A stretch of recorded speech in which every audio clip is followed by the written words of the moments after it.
Assalamualaikum warahmatullahi wabarakatuh. Di video kali ini dan di kesempatan kali ini kelompok kami bakal membahas tentang Kerajaan Demak. Sebelumnya kami di kelompok 2 ingin izin memperkenalkan diri. Perkenalkan, nama saya Teguh Permanagung. Dengan materi yang saya bawa yaitu adalah sejarah awal kemajuan dan sampai kehancuran. Perkenalkan, nama saya Revidi Prasetyo. Saya akan menjelaskan peta lokasi. Perkenalkan, nama saya Kevin Julia dan saya akan membahas raja-raja dan kebijakannya.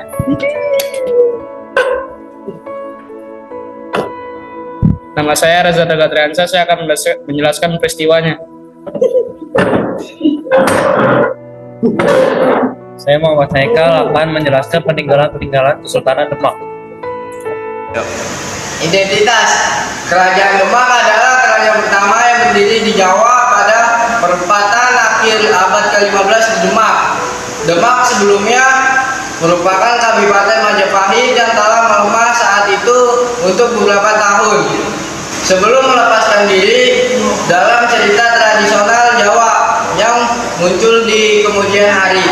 Kerajaan ini didirikan oleh Raden Patah yang diklaim sebagai keturunan dari keluarga dinasti Majapahit. Peta lokasi. Kerajaan Demak terletak di pantai utara Pulau Jawa, tepatnya di wilayah yang sekarang adalah Kota Demak, Provinsi Jawa Tengah. Sebagai kerajaan Islam pertama di Jawa, posisi maritimnya dekat muara pantai utara, memberi keuntungan dari segi perdagangan laut dan penyebaran Islam.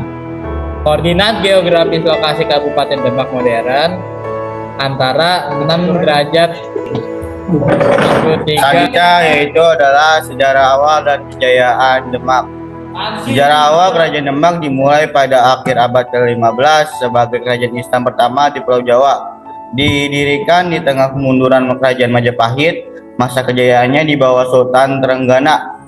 Penyerangan ke Portugis di Malaka dan pengusiran mereka dari Sunda Kelapa yang kemudian menjadi Jayakarta, dan kemundurannya akibat perebutan kekuasaan dan perang saudara setelah kematian Sultan Trenggana yang akhirnya mengakhiri era Demak dan melahirkan Kerajaan Pajang. Masa kejayaan dan penaklukan puncak kekuasaan pada masa pemerintahan Sultan Trenggana 1521 sampai 1546, Demak mencapai puncak kejayaan dan memperluas wilayahnya hingga ke Jawa Barat dan Jawa Timur, mengusir Portugis. Demak dan Cirebon di bawah kepemimpinan Fatahillah berhasil mengusir Portugis dari Sunda Kelapa pada tahun 1527. Nama Sunda Kelapa kemudian diganti menjadi Jayakarta. Penyerangan ke Malaka. Menanggapi ancaman pendudukan Portugis di Malaka, Demak beberapa kali mengirimkan armada lautnya untuk menyerang Portugis di sana. Kehancuran Demak, kemunduran dan neruntuhan perebutan kekuasaan.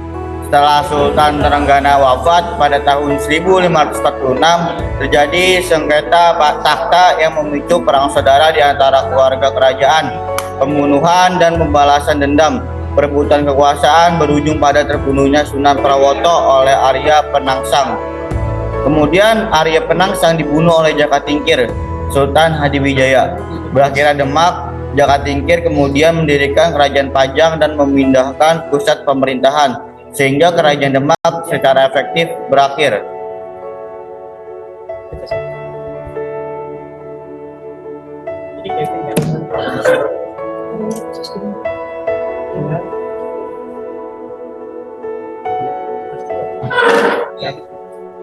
Peristiwa 1. Berdirinya Kesultanan Demak. Waktu sekitar akhir abad ke-15 Masehi, sekitar tahun 1475 sampai 1500 Masehi. Pendiri Raden Patah, seorang keturunan Raja Majapahit dari pihak ibu. Latar belakangnya, setelah keruntuhan Majapahit, banyak bangsawan dan ulama Islam mendirikan kerajaan baru yang bercorak Islam. Demak menjadi pusat kekuatan Islam di Jawa, letak di pantai utara Jawa Tengah. wilayah yang strategis untuk perdagangan laut. 2. Peristiwa penyerangan ke Portugis di Malaka tahun sekitar 1513 Masehi.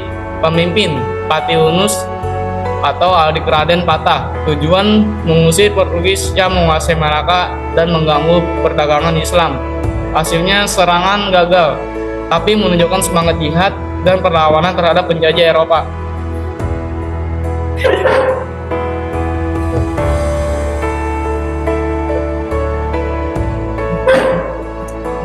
Berikut adalah raja-raja yang memerintah kerajaan Demak. Pertama ada Raden Patah. Masa pemerintahannya ada di 1482 sampai 1518 Masehi. Kebijakan pentingnya mendirikan kerajaan Islam pertama di Jawa, pembangunan Masjid Agung Demak, konsolidasi internal, penyebaran agama Islam. 2. Patiunus. Masa pemerintahannya 1518 sampai 1521 Masehi. Kebijakan penting: perlawanan terhadap Portugis di Malaka, memperkuat angkatan laut. 3. Sultan Trenggana 1521 Masehi sampai 1546 Masehi. Kebijakan penting: ekspansi militer dan penaklukan Jawa, pengusiran Portugis dari Sunda Kelapa, hegemoni politik dan ekonomi. 4. Sunan Prawata. Masa pemerintahannya berada di 1846 Masehi sampai 1547 Masehi. Kebijakan pentingnya sangat minim karena masa pemerintahannya lebih fokus pada upaya mempertahankan stabilitas internal yang mulai goyah akibat perebutan kekuasaan. Namun, ia kemudian tewas dibunuh. Yang kelima ada Arya Panyiri. Pemerintahannya berkisar kepada 1547 Masehi hingga 1554 Masehi. Kebijakan pentingnya negatif karena pemerintahannya tidak stabil dan lebih banyak dihabiskan untuk menghadapi konflik internal. Kebijakannya cenderung memicu perpecahan hingga akhirnya dikalahkan oleh Jaka Tingkir. Yang keenam ada Sultan Hadiwijaya Jaka Tingkir yang memerintah pada masa 1554 Masehi sampai 1568 Masehi. Kebijakan pentingnya adalah mengakhiri era Demak.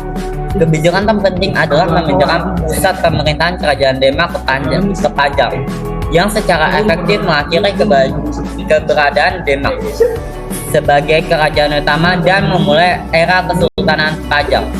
Demak kemudian menjadi kadipaten biasa di bawah Pajang.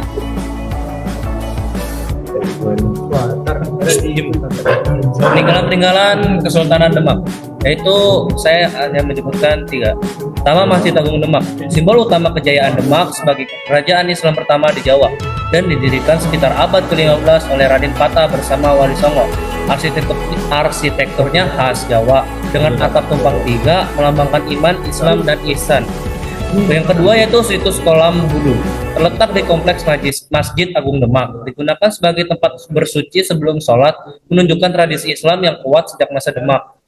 Yang ketiga, pintu bledek atau pintu petir. Pintu ini yaitu berukir kayu yang konon dibuat oleh Kiai Ageng Selo. Disebut bledek karena dipercaya mampu menolak petir. Sekian dari kami, kurang lebihnya mohon dimaafkan. Wassalamualaikum warahmatullahi wabarakatuh.